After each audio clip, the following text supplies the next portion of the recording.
Yeah, after exciting production about ourselves through photo and with coffee, we have come back again to our serious classroom. So we will restart our morning discussions again, and I will open the floor for further probation and further some kind of a deepening for this kind of wonderful presentation. So you already have volunteered. Will you start first? Yes. Thank you, Katherine, for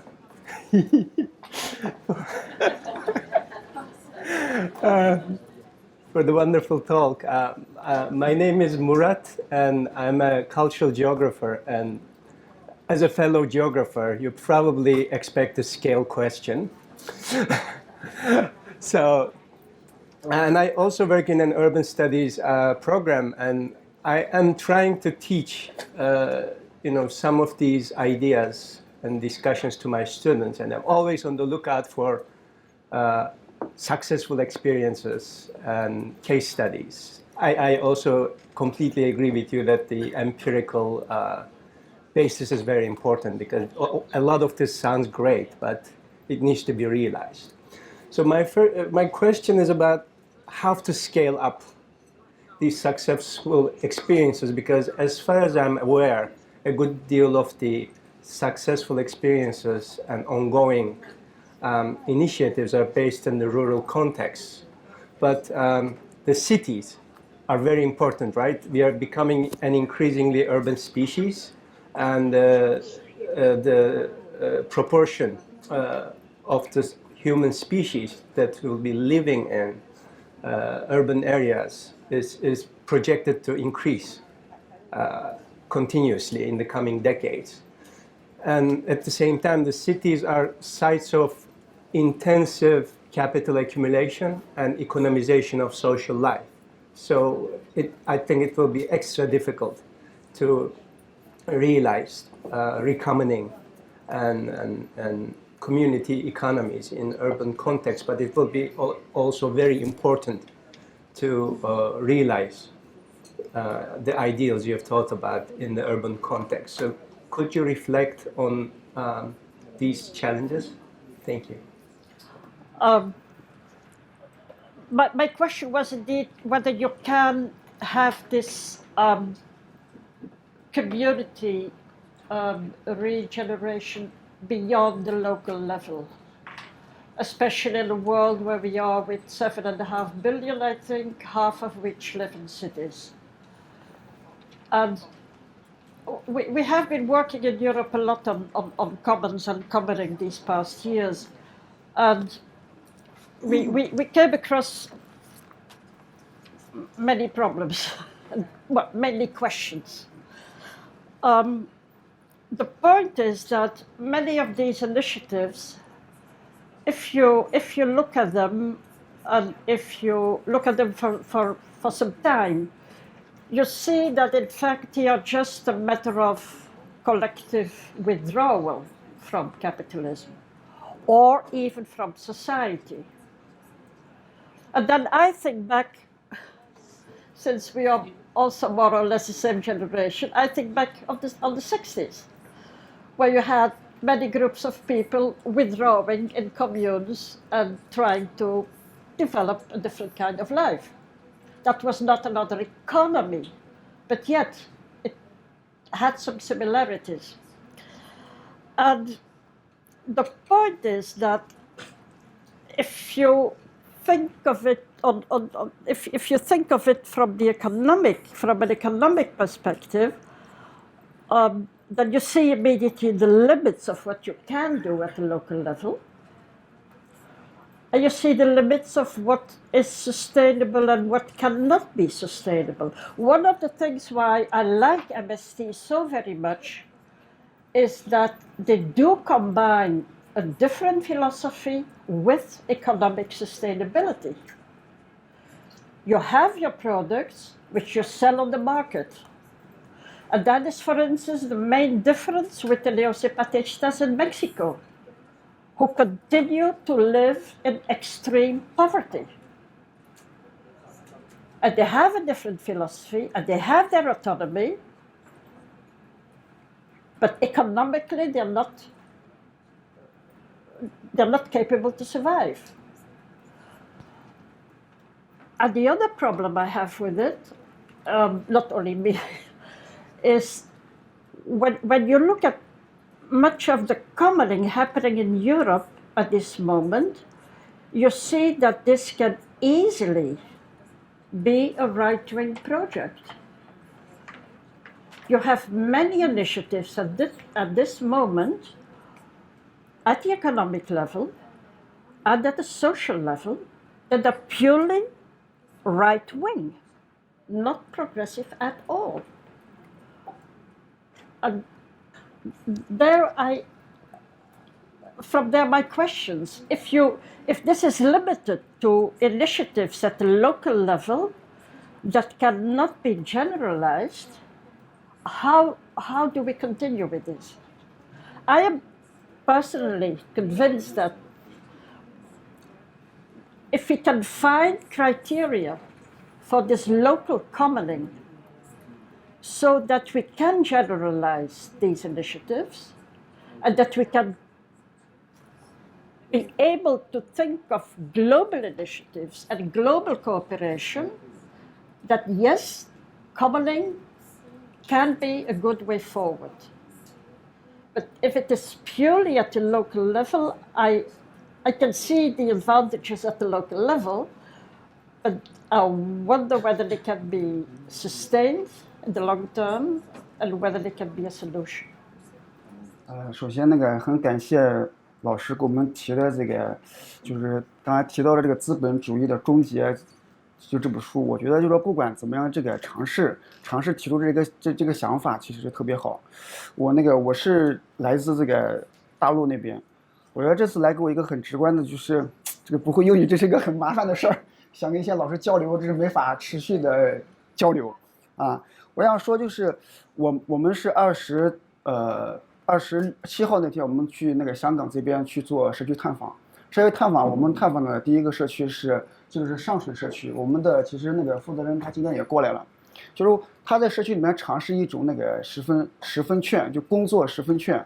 我觉得这其实也是对那个资本主义的一种有效的这种反抗方式的一种尝试。其实我是特别这样的，因为我是个实践者，然后我们在大陆那边，其实我们也在尝试着做一些，就是对抗这种资本的一些运作的这套方式。比如我们会把那个城市里的这个中产阶级以上的人们，然后我们会拉到这个乡村，我们会做这种城乡的这个，就是形成那个物交换的一些尝试，就是避免这种金钱资本那个参与其中。但是我们没有像就是那个上水社区他们尝试那样很细致的去计算这个工时，包括这个剩余价值这一块他们怎么去进一步的核算，这个就是我们需要向他们学习的地方。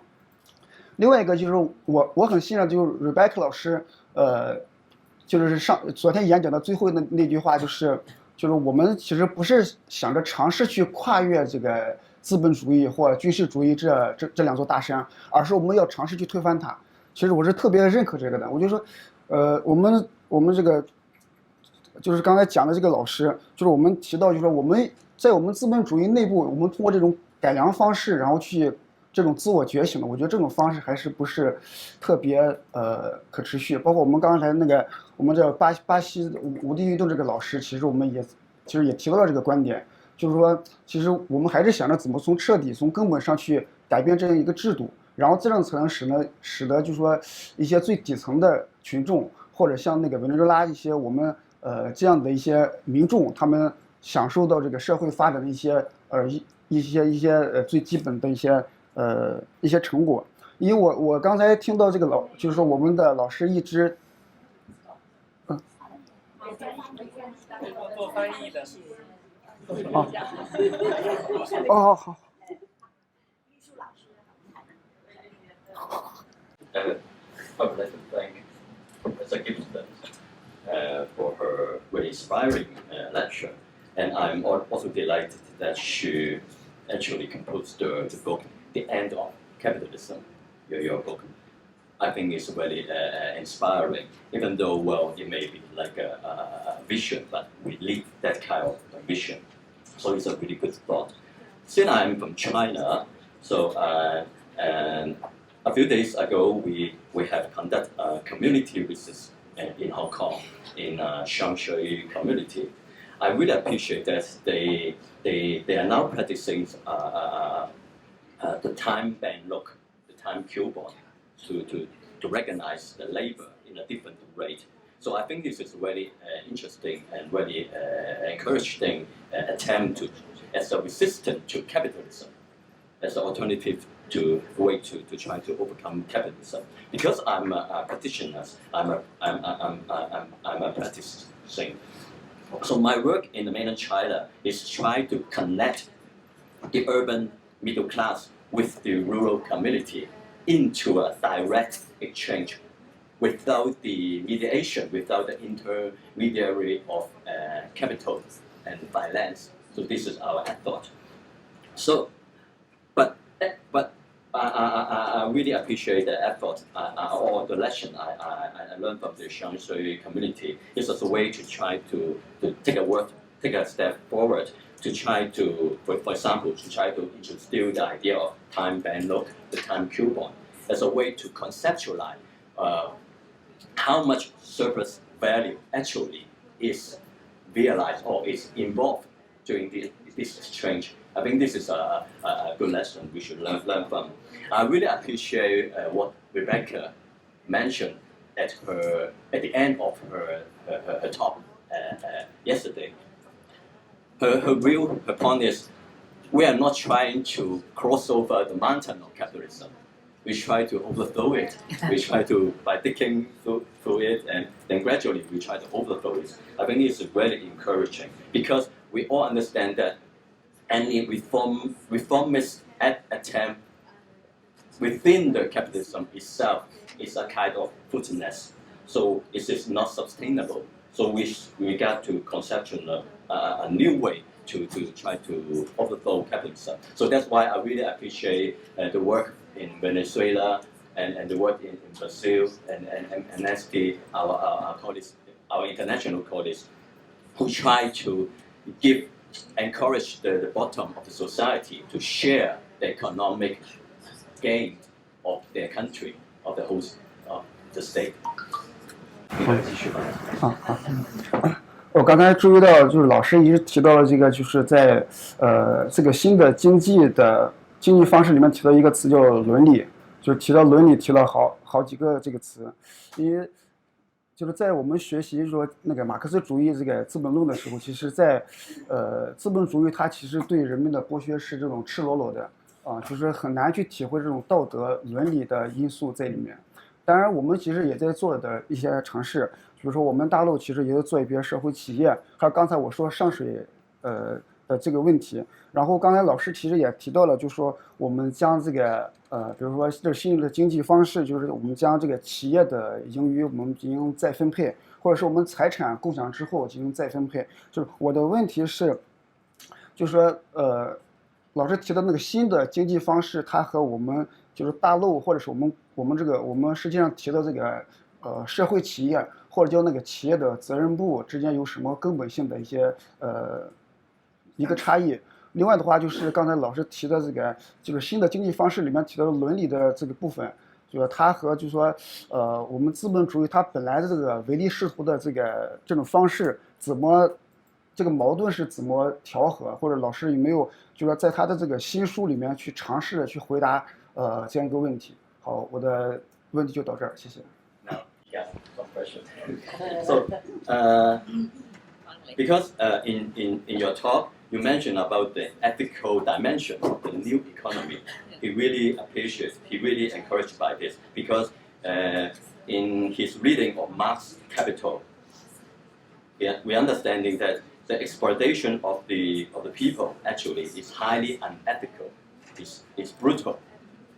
So my question is, what you mentioned the social enterprise as a model of new economy, as a way to redistribute the profit, redistribute the gains of redistribution of this economic gain. So my question is, what is the fundamental difference between your model of new economy and the social enterprise we are now having? So what is the fundamental difference? So how to change the second question is how to fundamentally change this profit-oriented or profit-only, profit-seeking mentality. How to change it and steer it toward a more ethical concern, a more ethical way of sharing the whole economic gains. These are his two questions. So my question is, in the translation it referred to my having said about this great big boulder overthrow, but I actually said dismantle. And in English, I think this is significantly different because it connects with the digging underneath and the changing and the loosening and the pushing are connected. The digging underneath in many ways is more like the community bottom-up kind of changes that Terra and you and others have spoken about. So my question for you is, do you see a distinction between the sustainability of change through dismantling the capitalist, militarist, patriarchal imposition that is destroying the planet, and overthrowing? Is it possible to overthrow? It's an easy one. Is it desirable to overthrow? I maybe should have also said. Thanks. My name is Justin. I'm a student at SOAS. So my question is going to be a bit academic. It's just that I've read this critique actually of the whole idea of bringing together the ecology, economics and ecology. Namely that if you bring the two together, then you can't, it's more difficult to write papers where you're directly analyzing the effects of the economy on the ecological. And so that makes it harder, of course, then to criticize the impact of capitalist economic modes of production on the ecology. I wonder if you could respond to that. Thank you. First round, for more questions, try to make a question sharpened and shortened. So we will have a second round. So will you take answers first? Five questions. Yes. I'm going to deal with the scale question, which kind of connects to a few of the questions. And I disagree with the presumptions of some of the questions, so I'll have to explain why. I think one of the flaws of using the term community is people immediately think of it as a place-based, local thing.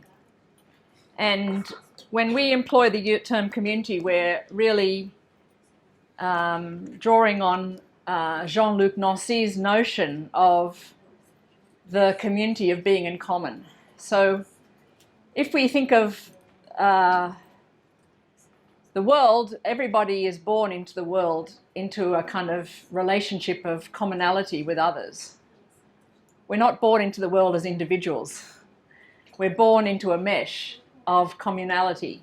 And that's really that notion of community, that being together, that has to then be activated in different ways. It could be activated on a global scale. And I would say that the activism that produced the mending of the ozone hole is a form of activation that happened at a global scale by a world community. So I think we have to be careful to specify, and I think as soon as the scale, hierarchical scale argument gets introduced, there's always an argument that somehow the power is at the global scale and not anywhere else. So there's a kind of way in which power is distributed, and unless something can be global, it hasn't got power.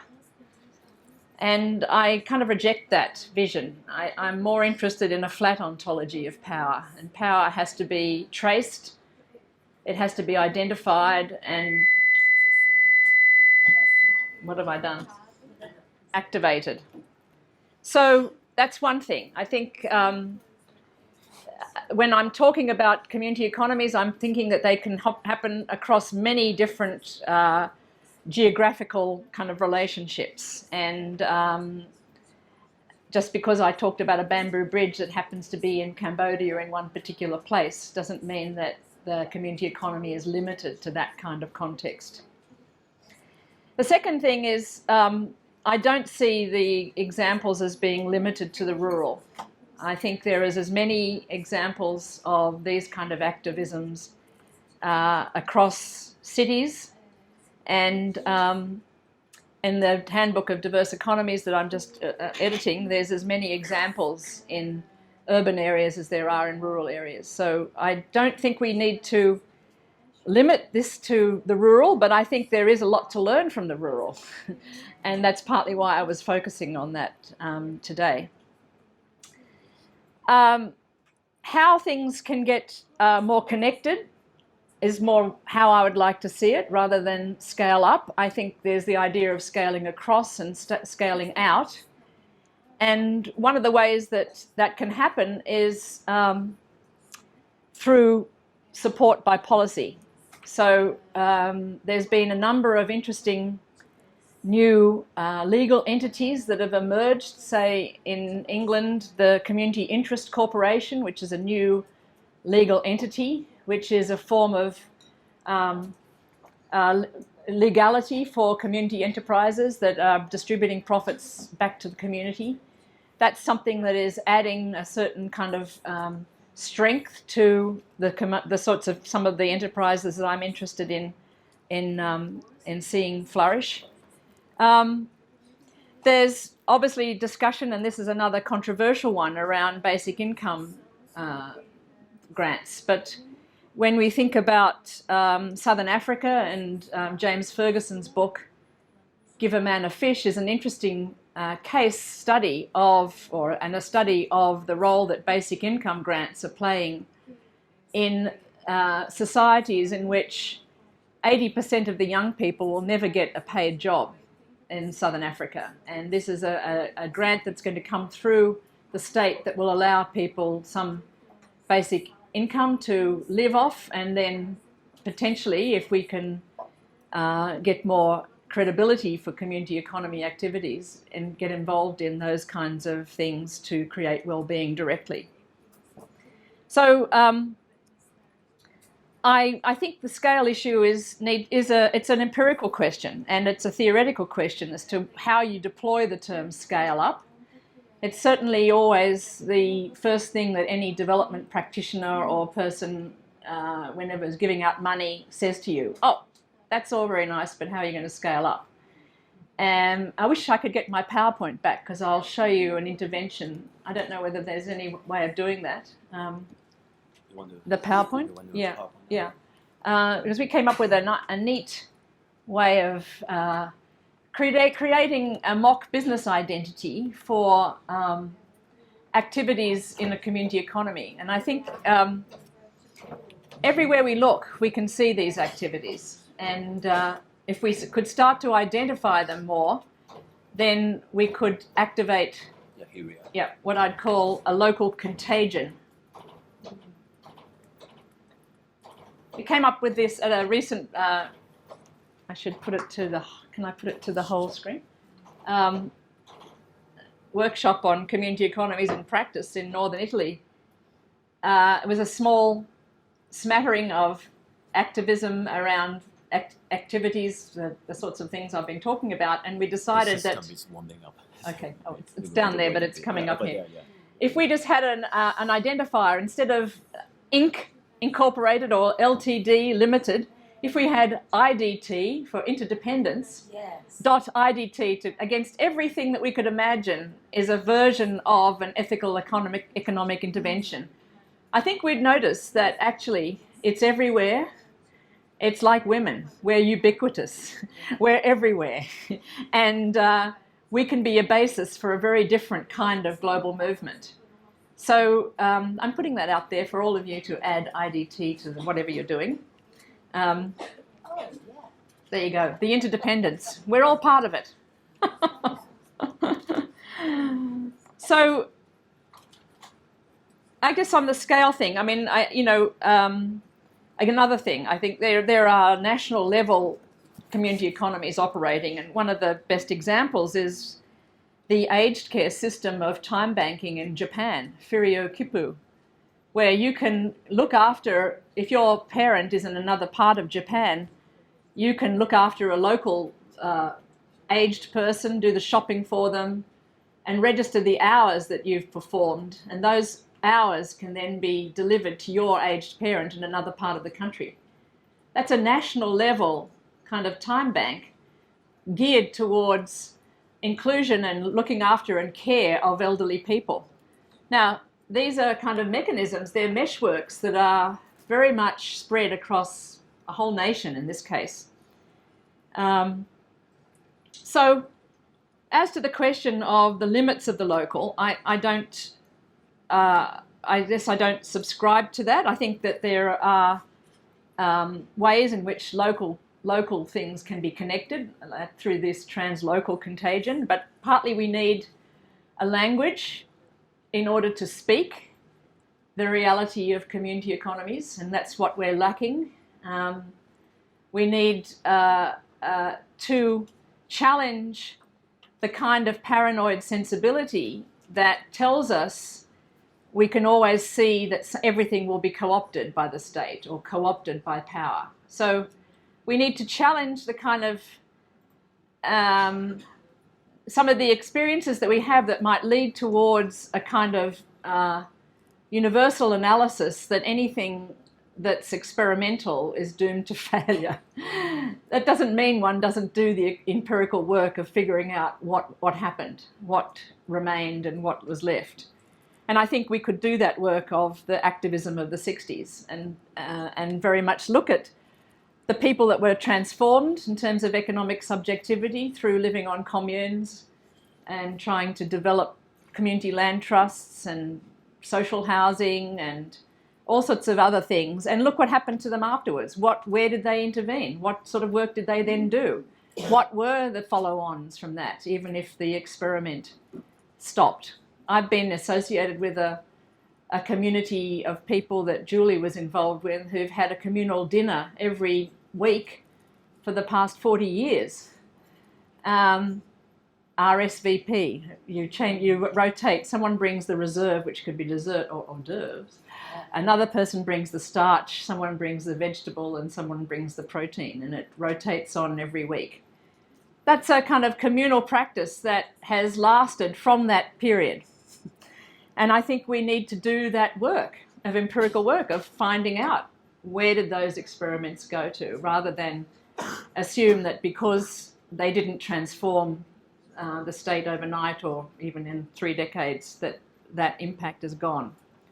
So what I'm talking about here is what I call a kind of assemblage politics, the need to think about the way in which policy, even, yes, the state itself is different from itself. It itself is diverse. There's many different states, there's many different regulatory frameworks, and some of them can be harnessed to support ethical economic interventions, and we need to be clear about which ones can be and how they can be. I think there's ways in which once we have more of a language for this kind of economic thinking, once we have ways of connecting together, and I think across language is one of the most difficult things to be dealing with, then perhaps there's a different sense of the kind of power that can be mobilized. So to the question about social enterprise and profit-only and profit-seeking companies, and how can they be challenged? Well, I think there is discussion at the moment in many countries around maximum income limits for CEOs. There's discussions of wealth tax, again, on the agenda in many countries. I think, we had an unsuccessful election where some of these kinds of taxes were on the table, but only, 49% of people voted for it, not 51, but it's still half and half. I think there is a lot of interest these days in curtailing the incredible wealth generation and private accumulation that's happening in certain sectors of business and real estate and banking and so on. And I think the state is a place where some of that curtailing can happen so that wealth is redistributed towards other activities. So I guess I'm more on the dismantling through 1,000 cuts than I am through the overthrow argument, only because I guess I don't know how change can happen, but I know incremental change can transform into qualitative change, and that can produce overthrowal type of activity, events. And I guess I don't really have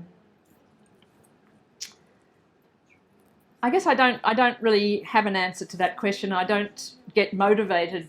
It doesn't inspire. The overthrow argument is so big and kind of holistic.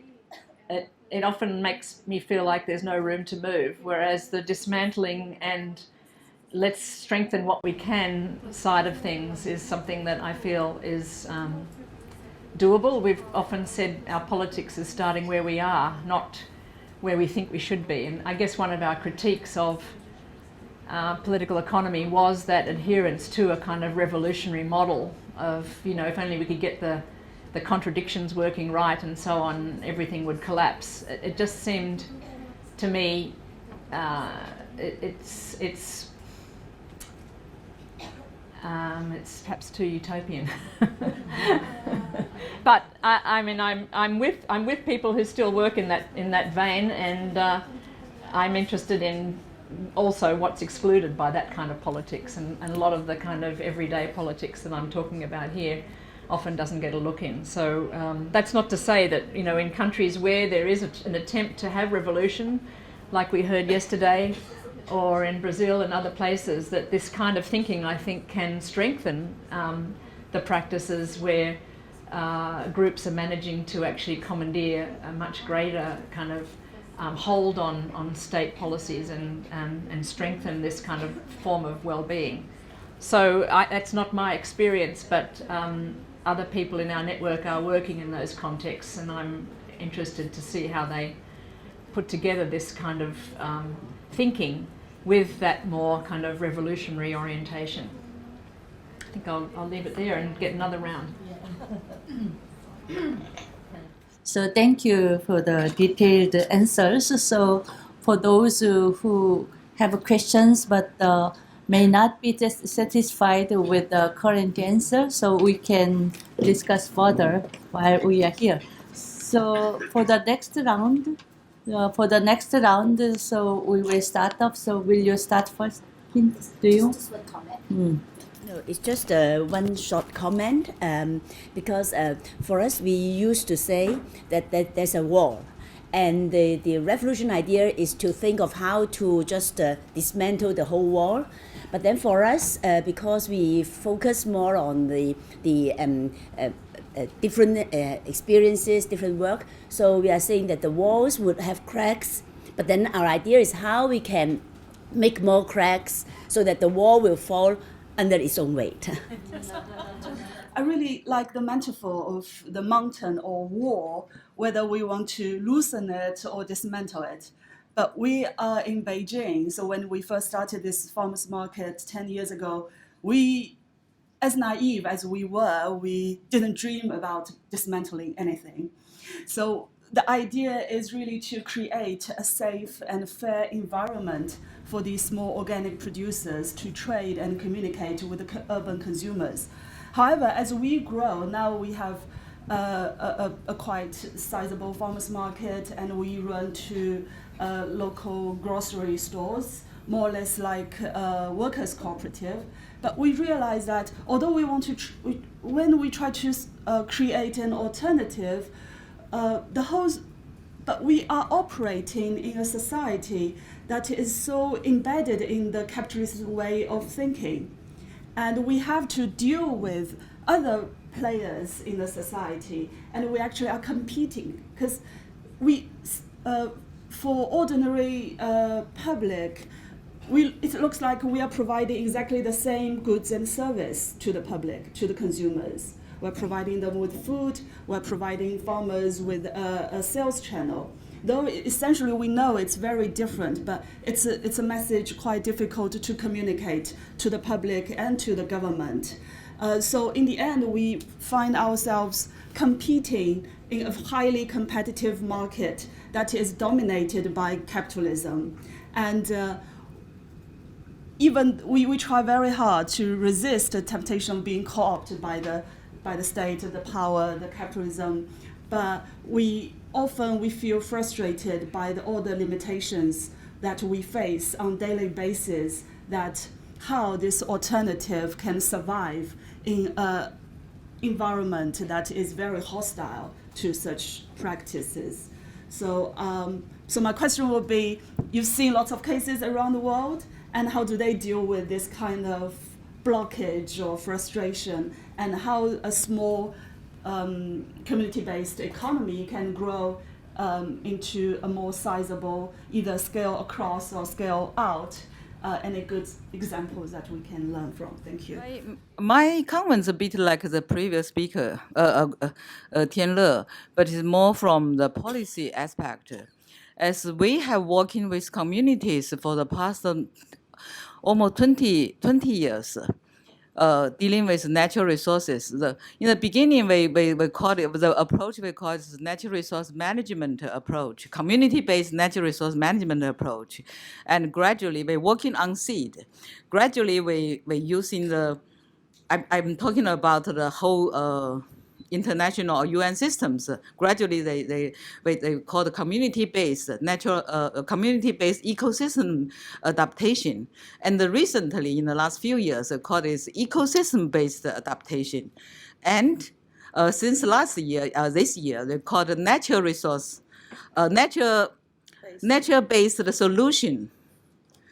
Actually, and then to understand what this natural-based solution, the behind is that adaptation and mitigation.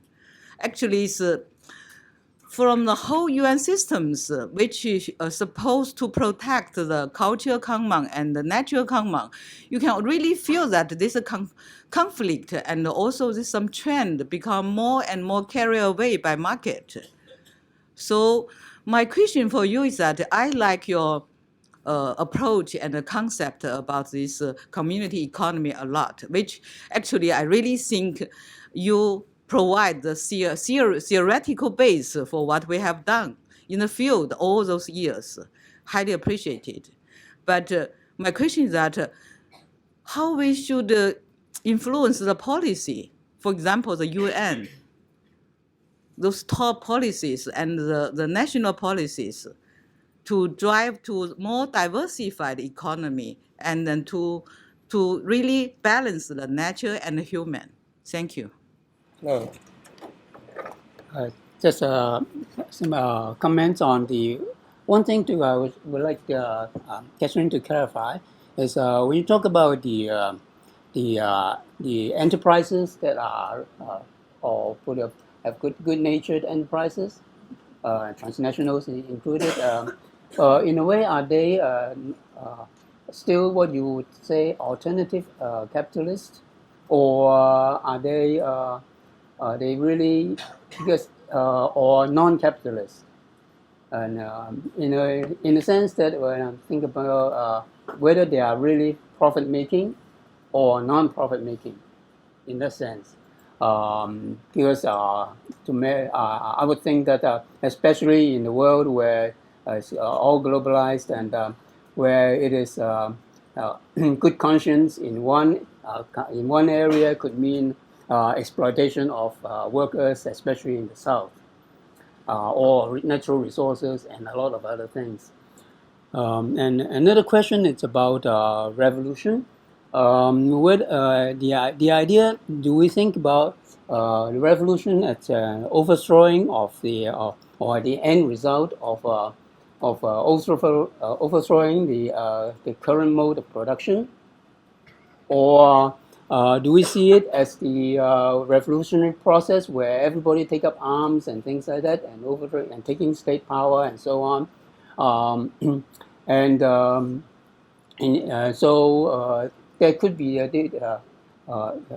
could mean quite different things, and in a way, especially nowadays, with especially in light of the experience in Hong Kong and so on, people may be looking for non-violent ways to do revolutionary and, in fact, very violent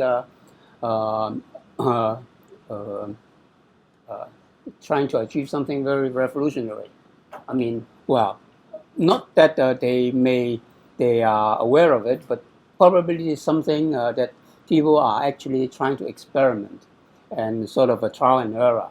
So that may give a different thinking on the term of revolution and violence. And so, what's your comments on this? One other thing, it's about the question of when we look at the issue of capitalism.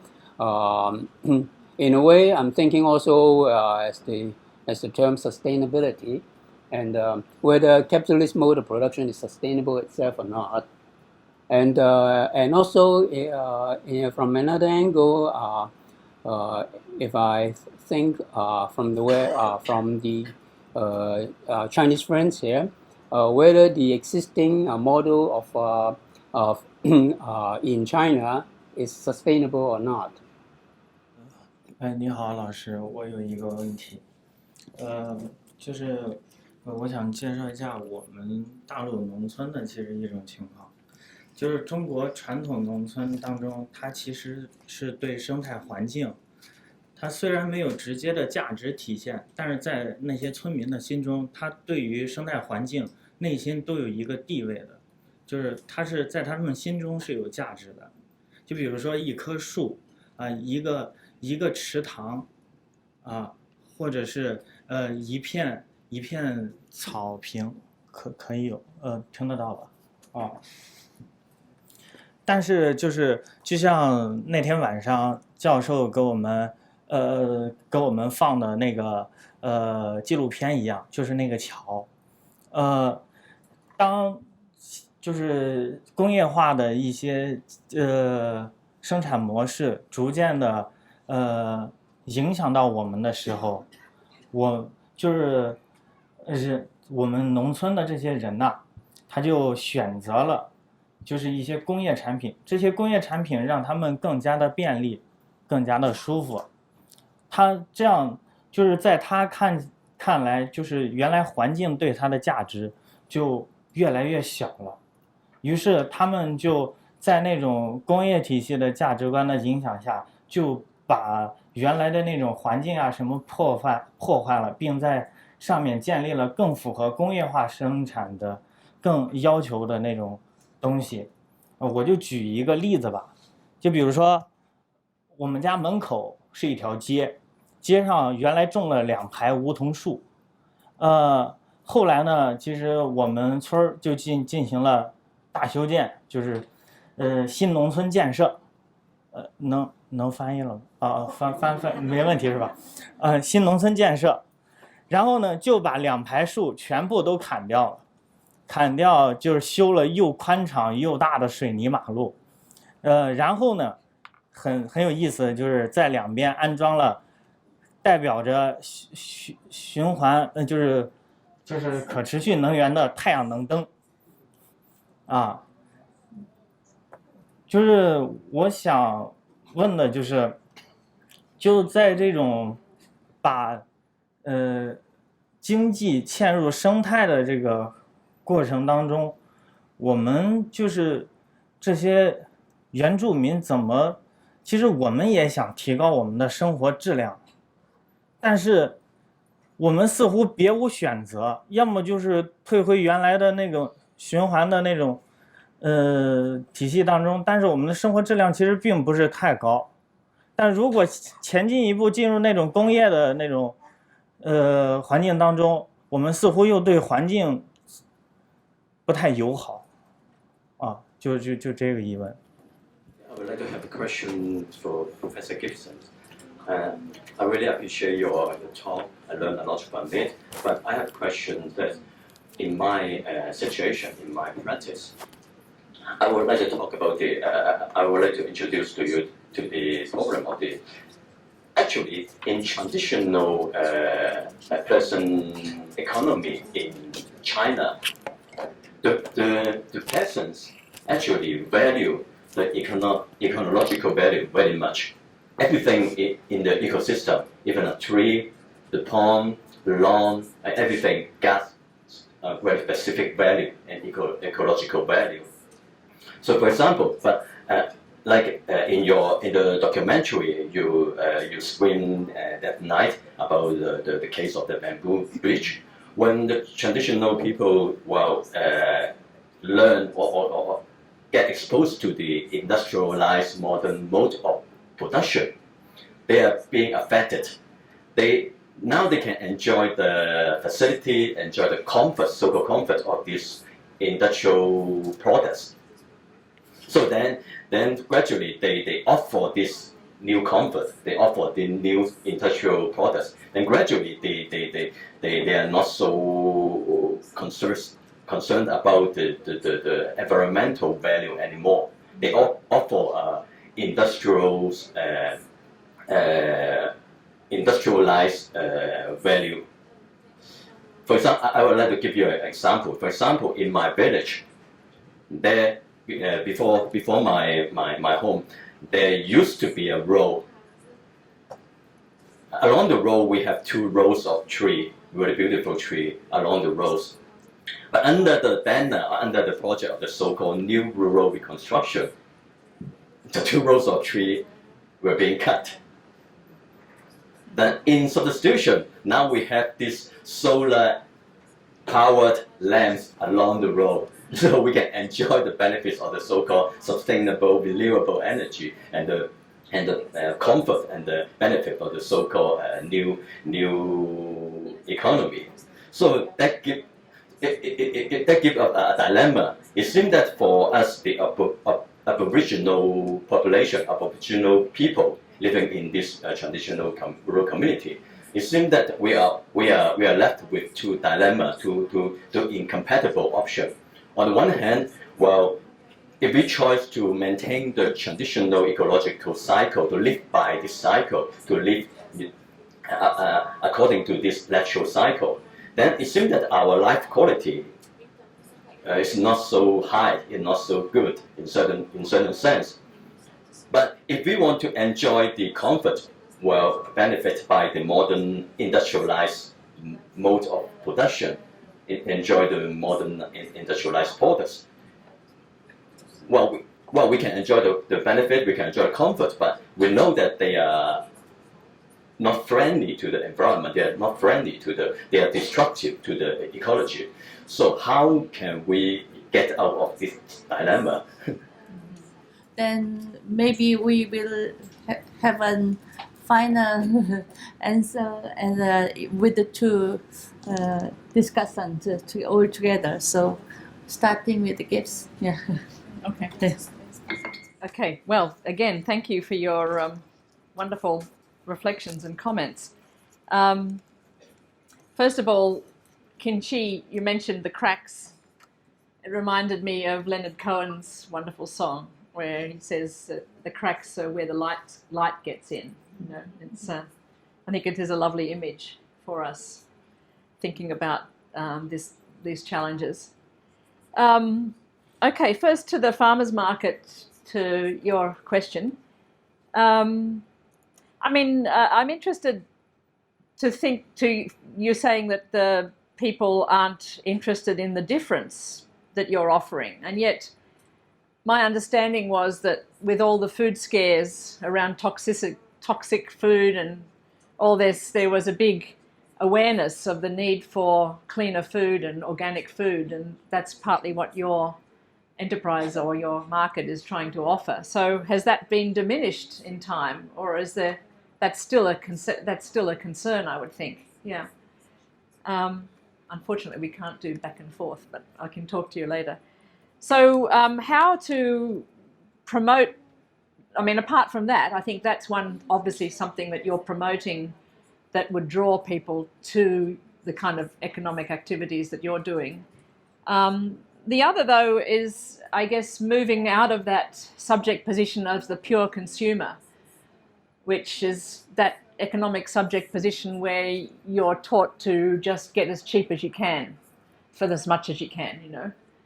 So that is a challenge, I think, for us. How do we start to occupy, as consumers, a different place where less is more, where quality is more important, we're paying a little bit more because we know that that's going to go back to the farmer is important, and how do we develop that sensibility?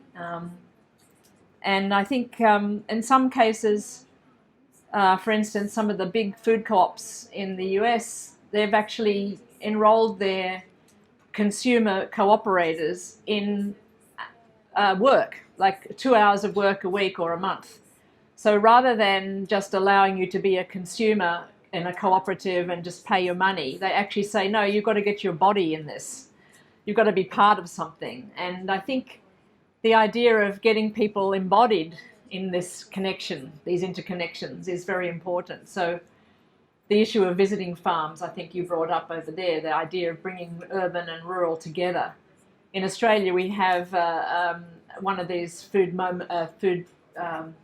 Connect, a large enterprise of food boxes, but they have regular meetings and trips of urban consumers to rural areas, and they in fact divide the city up into paddocks. So they say you're in this paddock of Brisbane and this paddock's going to have a connection to these farmers. So I think there is work to be done to kind of make that market more face-to-face, as in ways that can be managed in a highly urbanized society. And people are often looking for that kind of thing, although, you know, they're also very busy and so on. So I think there's strategies that you could draw on that try and break down that kind of consumption subject position that is totally alienated from where everything is coming from.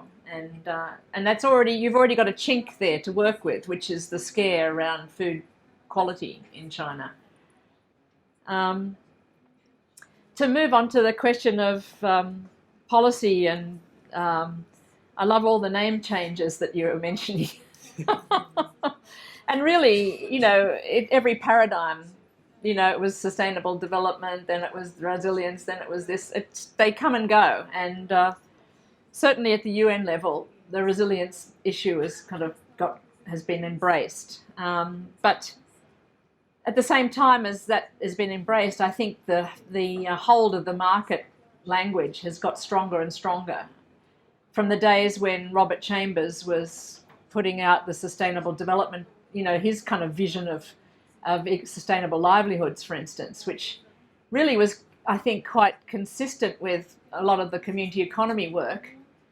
But, you know, it got hijacked by the 5 capitals, and then it got hijacked by kind of now making markets work for the poor and supposedly making markets work for the environment, you know.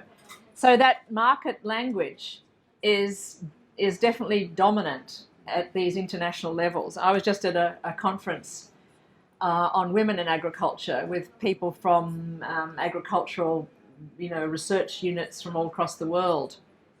And it was like there was no outside to markets, making markets work for the poor. And then we had the representative from the Bill Gates Foundation saying how, you know, this wonderful program of giving a goat to every woman in Bangladesh, along with inoculations of certain chemicals that meant they would be tied into debt payments to chemical companies. This was going to revolutionize women's lives, all because they could then sell the meat and, get their, supposedly get a better livelihood. It's very much individuated still. So the discourse of markets and the making markets of the poor, I think, is still there. But at the same time, there were people standing up and saying, hey, what about all the non-market relationships? What about all these other things that people are doing that need to be supported? So there's questioning going on. But again, I feel like there's a need for a better language that can help people fight back against this kind of dominant paradigm. So, the arguments I think I'm making are as much around representations and discursive creativity as they are around practical politics. And this is where I think, as researchers, we have a real role to play here. When it comes to questions of revolution, obviously we can't deny that revolution in China created a huge kind of opening for reducing poverty and so on. It also had a lot of other impacts. But when I think of successful revolutions, I think of, and I'm sure my feminist friends all start telling me I'm too pie in the sky, but I do think the women's movement has been revolutionary. It has dramatically shifted what it is to be a woman. So it has been the most successful revolution and a non-violent revolution that we've seen in human history in the last 200 years.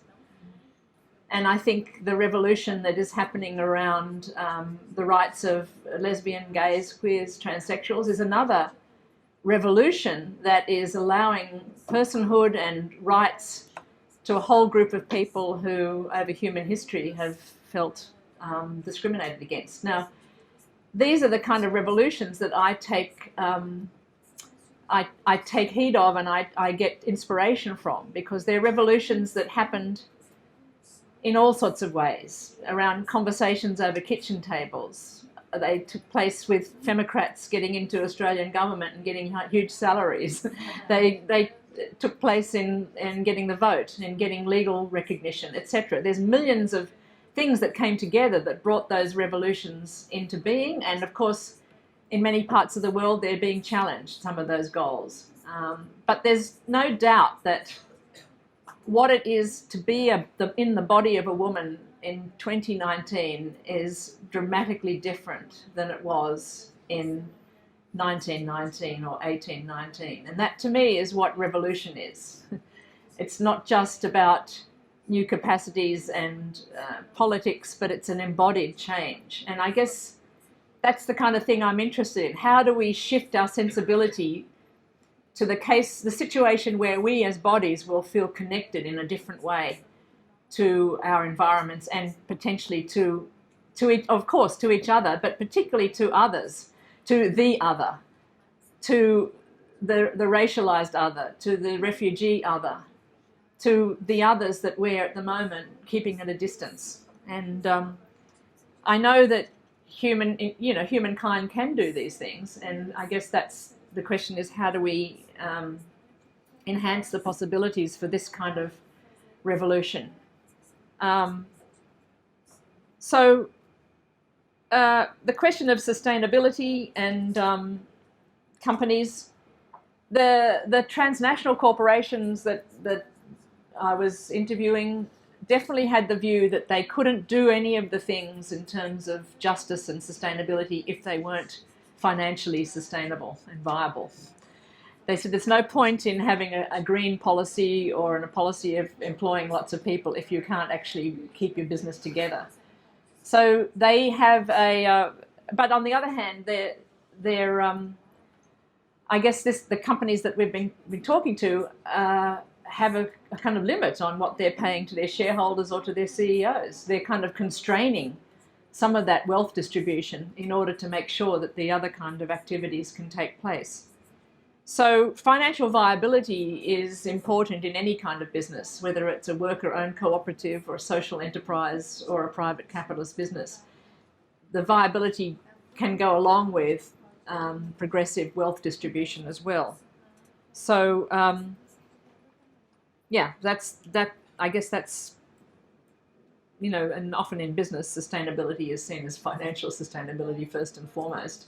I think we have to get in there and work with those companies that are interested in a social license. I mean, that's the language that this particular company I interviewed talked about. They said we have to have a social license to doing what we're doing, and that license is coming from the wider benefit that they're producing, not just the benefit for their own shareholders.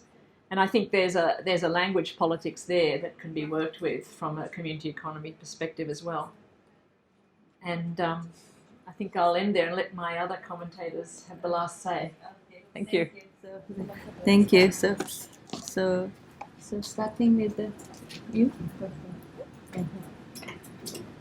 I guess a common theme that have put forth on the table in the 2 rounds of questioning and also responses from Katherine has to do with the issue of the nature of struggle that we are in, clarifying the nature of struggle. I mean, the direction of this community struggle, alternative struggle. I mean, what does that mean?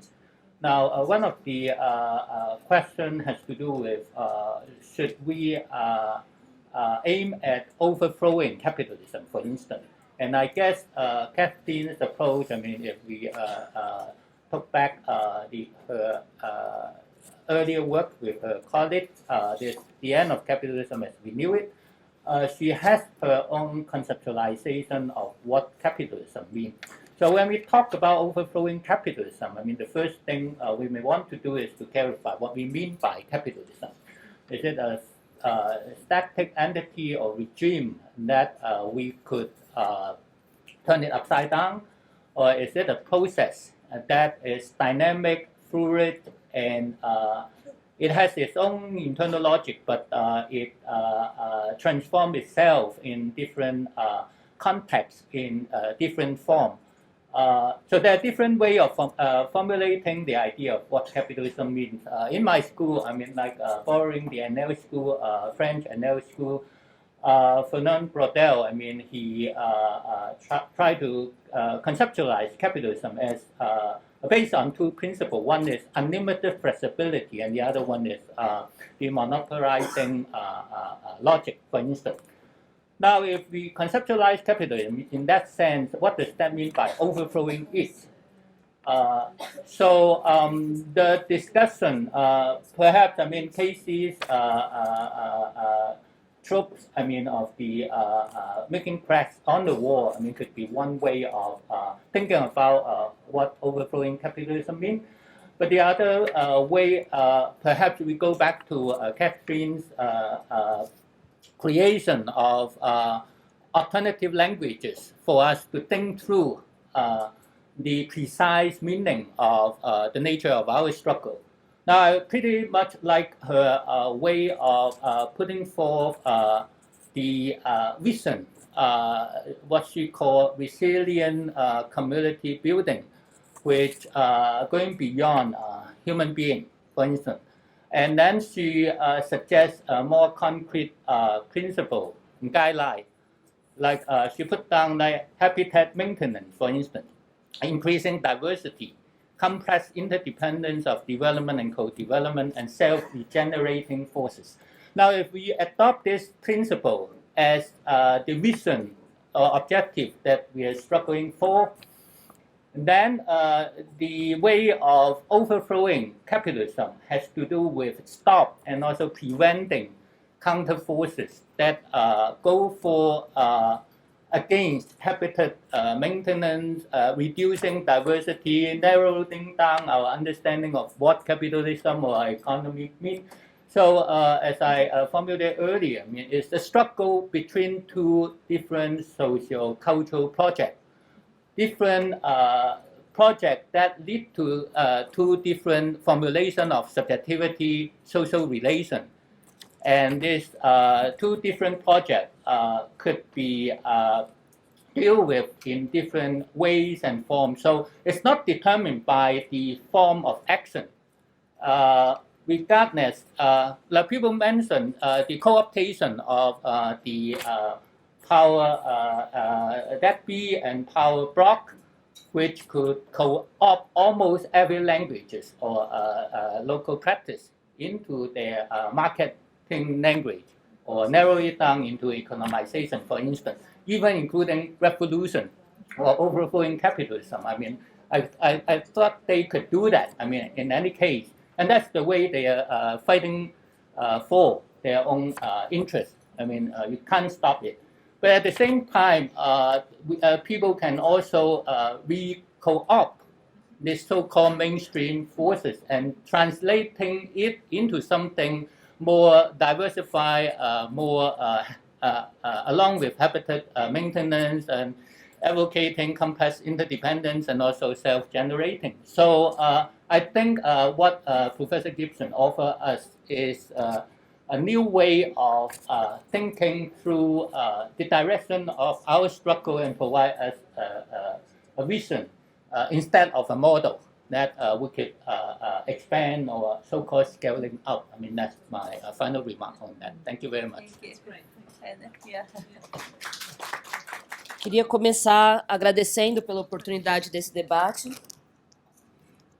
I would like to start thank you for the opportunity for this debate.